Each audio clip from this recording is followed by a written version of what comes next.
Ladies and gentlemen, welcome back to Hermitcraft. Last time we worked on this castle defense minigame here, which we're going to continue working on today. Now, I was doing a little bit of testing earlier. We had Scar out here shooting the bow, and I was actually over there pressing buttons, and that sort of reminded me that the bow drawback and the time it takes for the arrow to reach over there, like, it takes a little bit of time, right? It's a couple seconds from when I start to draw back the bow to when the arrow actually hits over here. And also, it's a little bit, because of the bow variation, you can't hit the target every single time, which I think is good.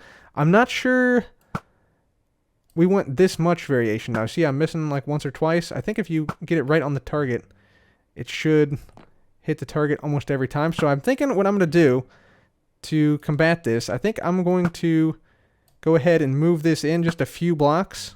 There we go. That one's got that. Let's see, that's a miss right there, which should have been a hit, probably. So, yeah. I'm thinking what we need is we need to move this castle, which was going to be 40 blocks away, into like 35 blocks, so like up to just in front of that carpet right there. I think that will give us a lot more accuracy with the bows. You can see, there we go, there's the wind. Got our fireworks, and yeah, people were going to be dropped into lava if there was people over there. So yeah, everything is working fine on this, but I'm just trying to like modify it and like sort of polish it a little bit. Speaking of polishing the game, I've decided that instead of dropping the losing team into lava and them in all likelihood dying in lava, I'm instead going to deliver amongst the losing team a fate much worse than death. So what is this fate worse than death? Well, it's the fate of being subjected to the pit of shame. So, yeah, if you die in lava, you know, that's only one time and then it's over. But the pit of shame lasts with you for a lifetime. Imagine this fate. You not only lose the game, but you are then minorly inconvenienced in both your jumping and horizontal movement. Throughout the pit of shame, you have to endure the sticky slime block sound, and then, once you get over here, you have to press the button of shame to get out. So you stand up here, hit the button, and you're out. There you go. That is the pit of shame right there, ladies and gentlemen. A far worse fate than even death itself. So there you go. And then the same thing is on this side.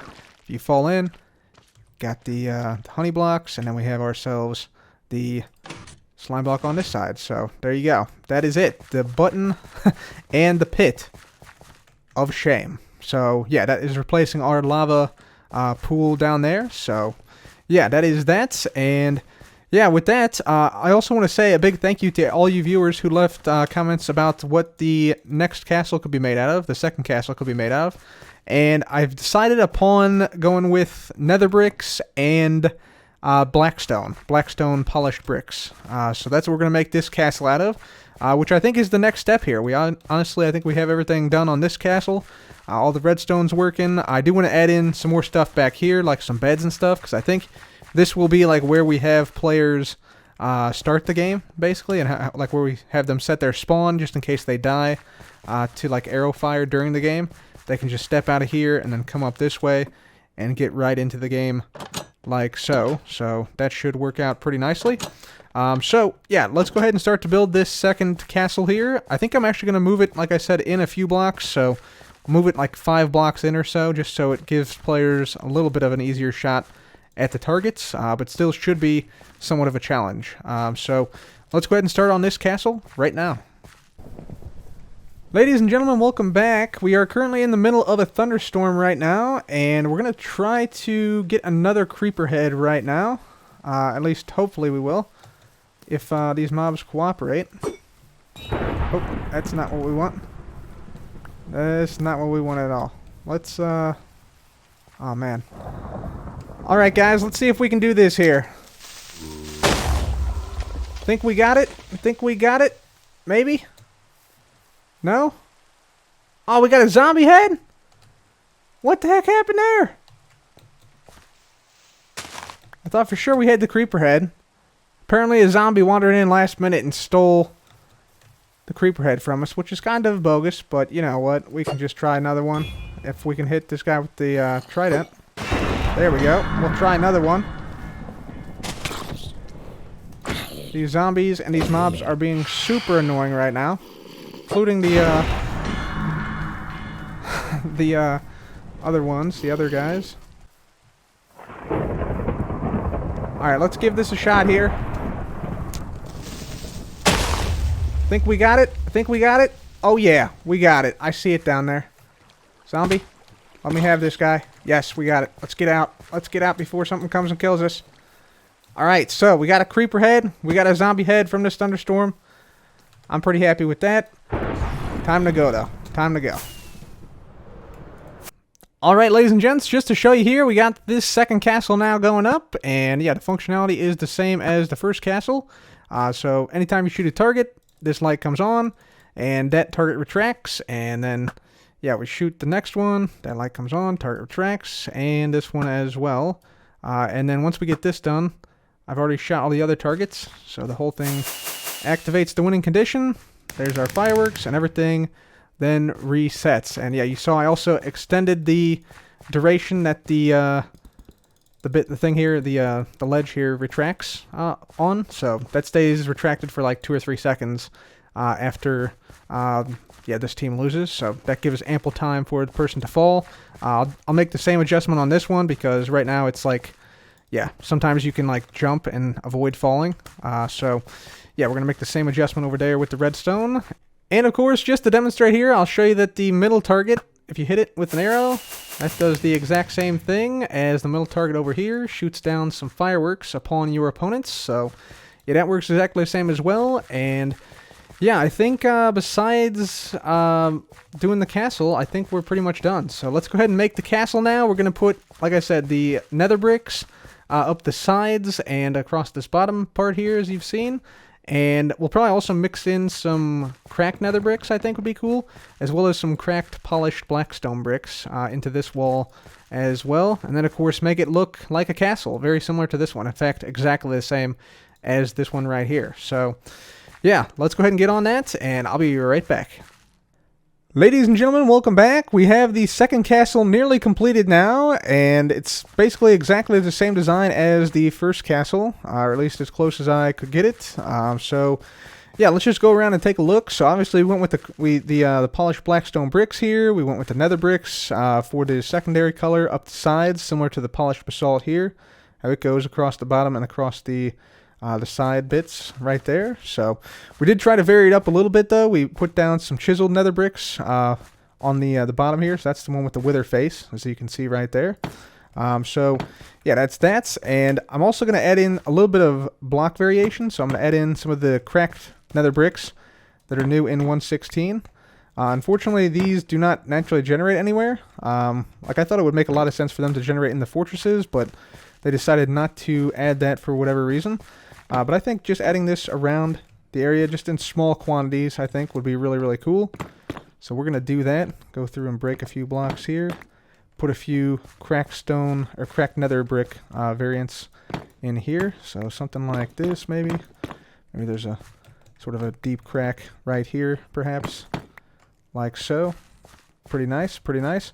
And yeah, we'll just add a little bit of that around the area. We're also going to do the same thing for the cracked polished blackstone. So this is the cracked variety of the polished blackstone bricks we're using up here.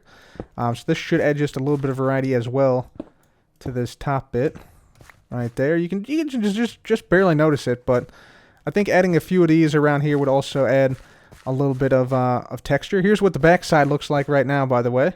And then the interior is basically exactly the same as the other side. There's one of our nether bricks that we're moving. So let's keep on adding a few more of these in here. I think would be cool. There we go. Just add a little bit of variety. Some in this wall as well too, that we'll be able to see from the other side. And there's a big crack here, like so. And this should just help to there we go, to add some variety to the texture a little bit. There we go. Not a whole lot, but some. Beautiful. Okay. I like it. Let's add maybe 2 more here. There we go. Perfect. Perfect. That breaks it up just a little bit, adds a little bit of depth to the texture, and we'll do the same thing for the cracked polished blackstone bricks. Obviously, we still have to add the pit of shame here, so we got to add a big pit here with honey blocks similar to the other side, and we have to add the exit on the back.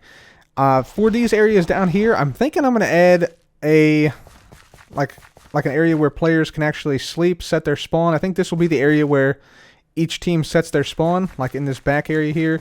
They can also pick up bows and arrows back here, so we'll probably have like chests against this wall, potentially. That could be nice. And then I'd also like a way for the teams to get up to the top area to observe or to maybe even do battle from up here, although I'm not sure why you'd want to fight from up here because basically you can't reset the targets from up here, so you're at a significant disadvantage when you fight up here. But for observers who want to observe any games, it'd be nice to have the ability to like allow players up here. And you can see, yeah, here's our fireworks win condition slot for this this castle over here.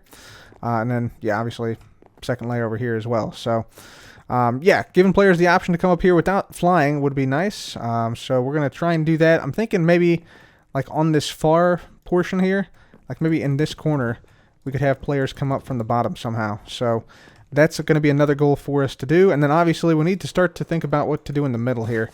We want to keep this just flat like this or put some type of like decorative area in the center bit that the players probably won't have too much interaction with, but maybe it would be cool to have like a run up to a lectern or something over here to explain how the game works, and then they can go out to their respective sides. So we'll see what we put in here, but for now we're going to try and finish up the castle here, so let's go ahead and do it.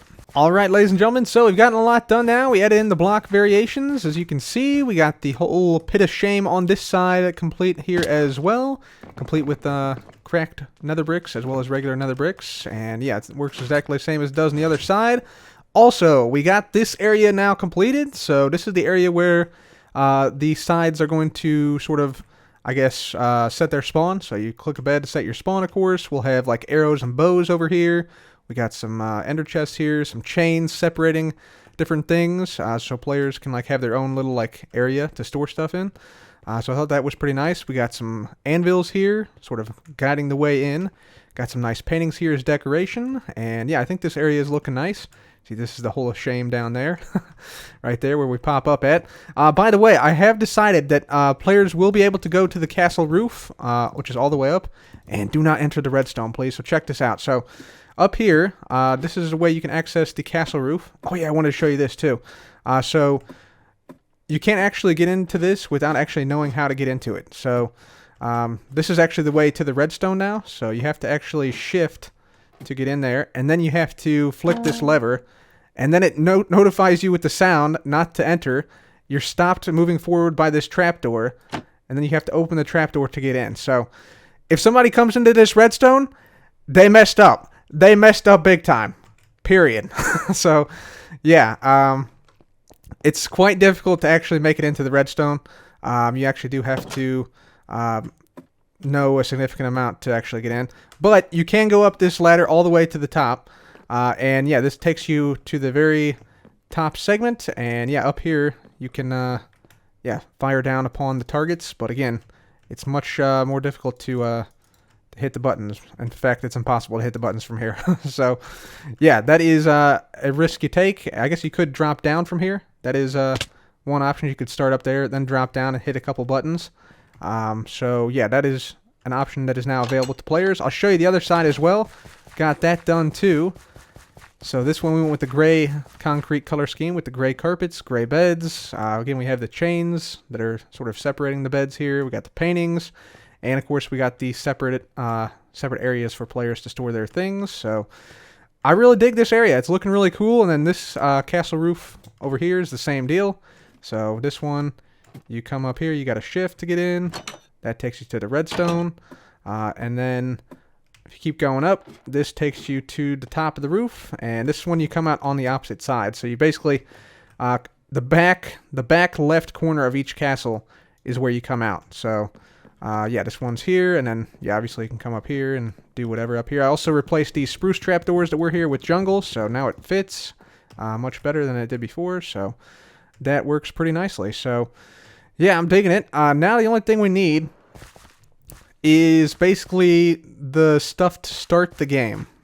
So I'm thinking what we probably want, I'd like the game to function like this. So basically, you know, you set your spawn, you get your arrows, get your tools, put your gear away. I might have like armor stands here with like gear that players can wear. That'd be cool.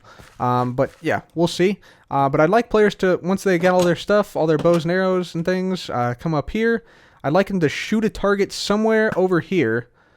And then that basically would then like activate the game, indicating like one team is ready. And then the other team would have to shoot another target block to indicate they're ready. And then once both teams shot the target block, indicating they're ready, then something like a chime would play. You know, like sort of what we have at Bullseye, where it sort of like chimes 3 times. So a little bit like this.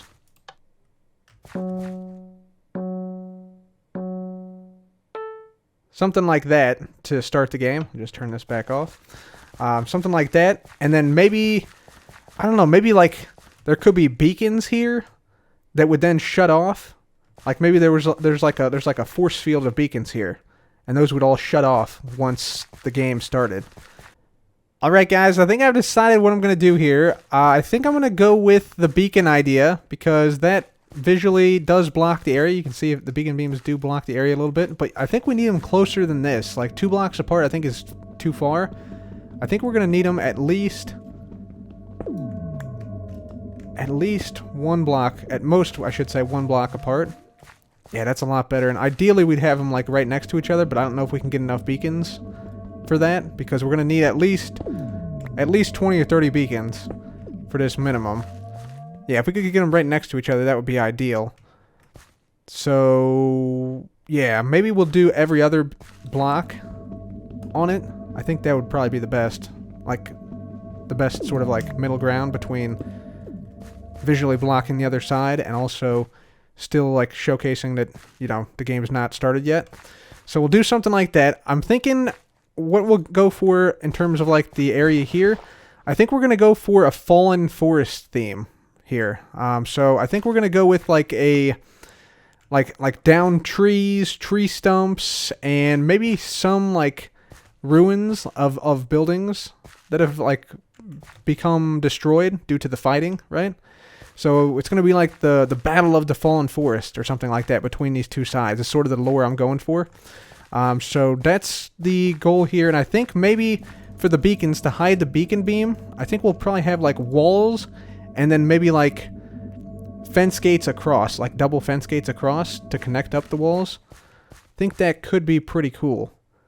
So that should be nice. And then once you get above the playing field here, you'll be able to like see over the wall, which is going to be, you know, maybe 2 or 3 blocks high, over to the other side, and then the beams will be what blocks your side of the other team. I think that'll be cool.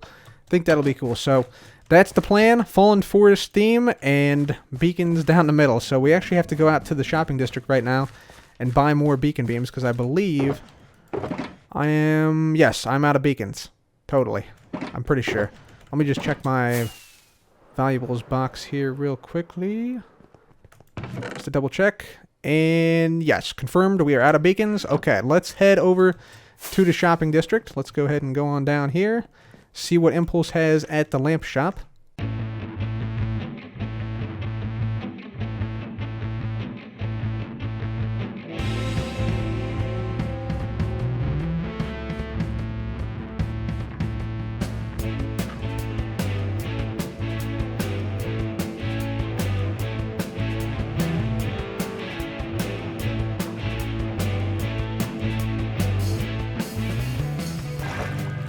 Alright, so back in the shopping district now once again, and what is this?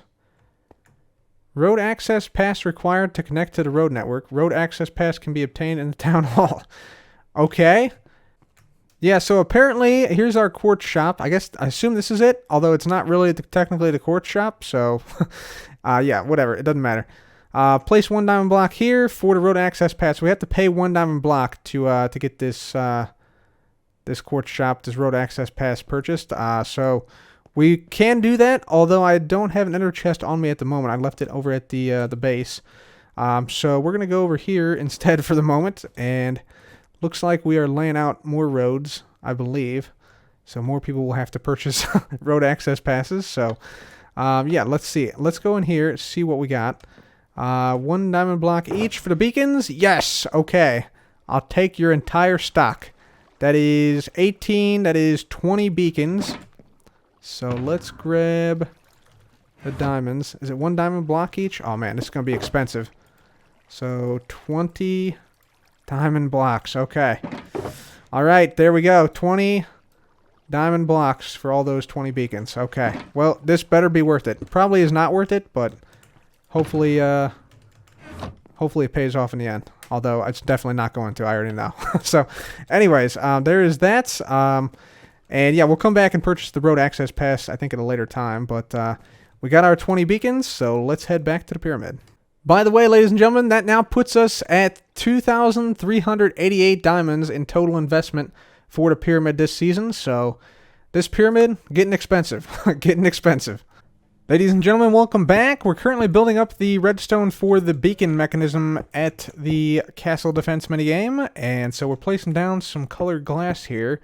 And basically we're doing this because we want to sort of notify the teams when one team says they're ready, and also when the game starts, which is when the beacons disappear. So let's just see how this will work. You can see a bunch of redstone we got down here, and yeah, these lines, basically these lines control the color of the beacons, as well as whether the beacons are on and off via removal of this block here and subsequent blocks for subsequent beacons.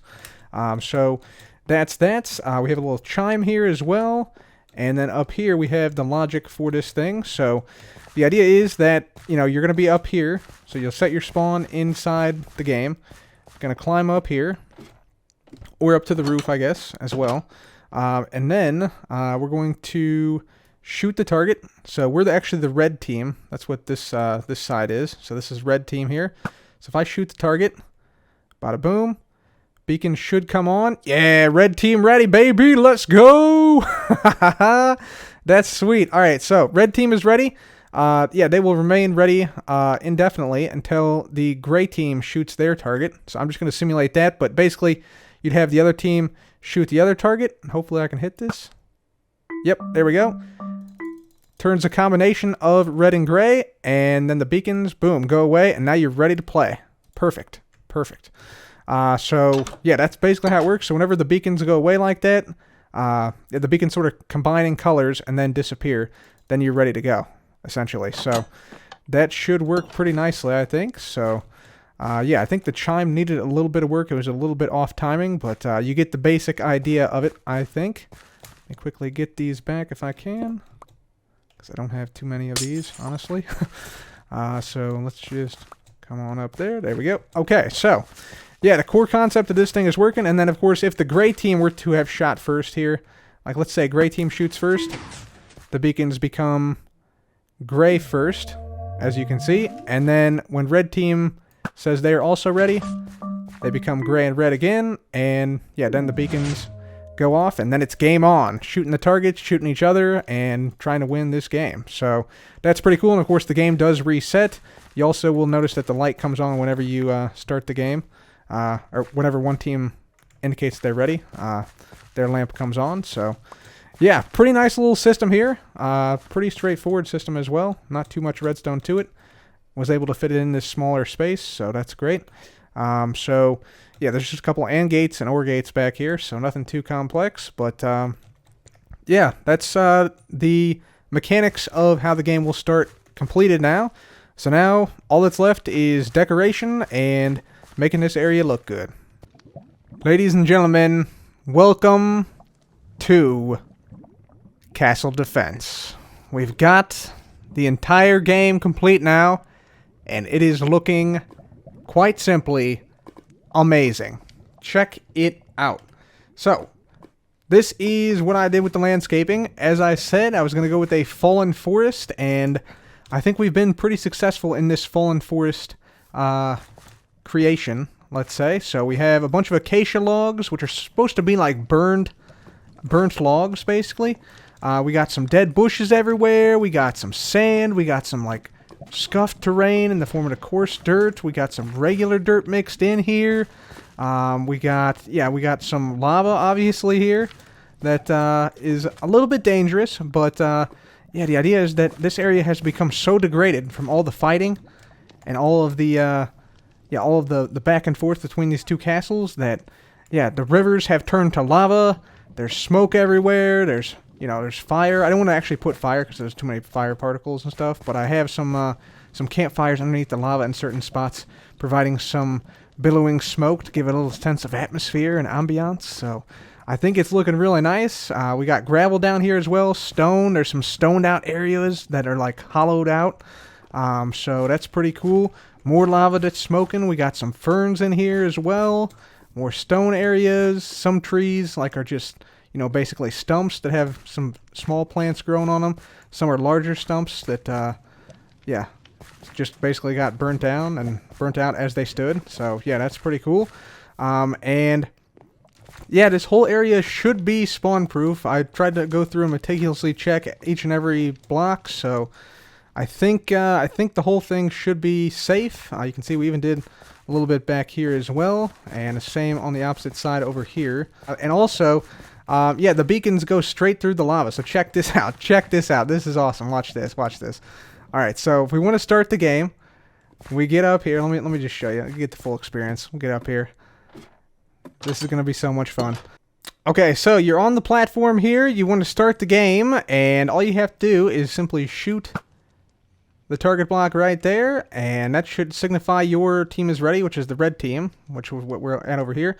Obviously, gray team's beacons show up, and then they form a combination when the gray team says they're ready, and then there's a countdown. Ta-da! And then, boom, they go away, and now you're ready to start firing. And you start firing at the other targets over here, or at the players, because you are allowed to shoot and kill players here. Speaking of, shooting the targets and stuff, the next step with this is to go ahead and put down the lodestone, write the book, and officially open this minigame. Alright, ladies and gentlemen, so we got our lodestone compasses now set up. Here's our lodestone, and as you can see, this now points us right toward the lectern here at the castle defense game, so that's fantastic. And looking super cool, looking super cool. By the way, I want to show you the book we've written here. So it says, "Welcome to Castle Defense, players 2 to 200. You see we got the little Unicode castle in there, similar in shape to the castle we have right here. So it sort of goes up in the middle. We got that same thing right there, so I think that's pretty cool. I don't know, I just really love the details. So time to play a few minutes. Equipment, obviously bow and arrow and crossbows, which we'll provide. How to play: shoot all 10 targets on the upper portion of your opponent's castle before they shoot yours. Doing so wins the game and dooms your opponent to the pit of shame. Of course, we've seen the pit of shame earlier. Tells them how to start the game. Just basically shoot these targets, whichever castle you're on. So if you're on this one, you shoot the red one. If you're on this one, you shoot the gray one right here. And that will start the game once both teams do that. Obviously the beacons divide the arena. And then when the beacons turn off, the game starts. So that's the game start, basically. The rules are you can shoot your opponent's targets or players. So there's a possibility you could die if you play this game. We'll have plenty of bows for players to go through. In case they do die, which they definitely will. So you may shoot from the lower level of the roof, lower level or roof of the castle, but not the ground.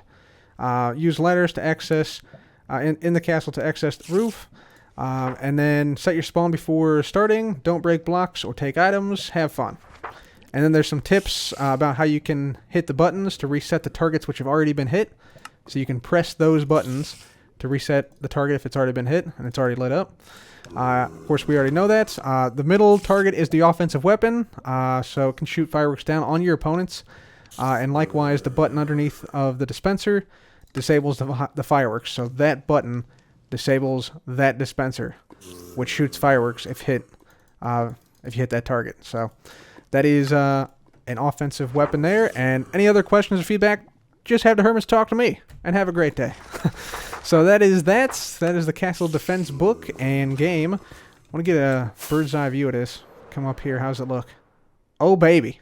Look at that. That is magnificent. I think this is going to be one of our flagship games here, and I am very much looking forward to playing this with other hermits. And by the way, we also have written this book, so this is sort of the guidebook for the entire Targét area. Oh yeah, we also added paintings. Forgot about that. So we got a couple paintings up here, just to add a little bit of character to the area. Thought it looked nice, so yeah, just a little other detail, I guess. But yeah. Castle defense game for 2 to 200 players. Prove your worth in battle against a foe and bring their castle under your command. So there you go. There you go. That is it. And we're gonna put the compass in here, but not before we name it. Let me get a Unicode symbol that looks like a castle, and we'll name it Castle Defense. All right, Castle Defense minigame, lodestone compass pointing toward the giant castle. So if you missed this minigame, I'm not quite sure what to tell you on that one. But yeah, we'll pop it right in there with the rest of them. And yeah, there we have it. So we have 1, 2, 3, 4, 5 games now in Targét, and more to come very, very soon. So just a little bit of cleanup we have to do here. We have to actually basically take down all of these shulker boxes that we had like 20 of right here. So these will all go into here, including all the lava buckets and stuff we got. And we'll take down the ender chest, take down this thing. And yeah, I think all the rest of these we were going to throw into Xibalba, I'm pretty sure. Just want to make sure these are all good. Yeah, I think everything else. Just going to take all these down. Throw these all to Xibalba, sort everything out here, so we'll just step on up to Xibalba. There we go. Perfect. Alrighty. Very, very nice. So, that should be great. We can also throw a few of these other things in there, like that, and these, and this, and the compass, and the ladders. Perfect. Okay. Sweet. We will let that sort. And in the meantime, guys, I'm going to have to say that's going to be it for me today. If you enjoyed today's episode, please do leave a like. Be sure to subscribe. And as always, guys, thank you so much for watching. This has been Cub. Goodbye.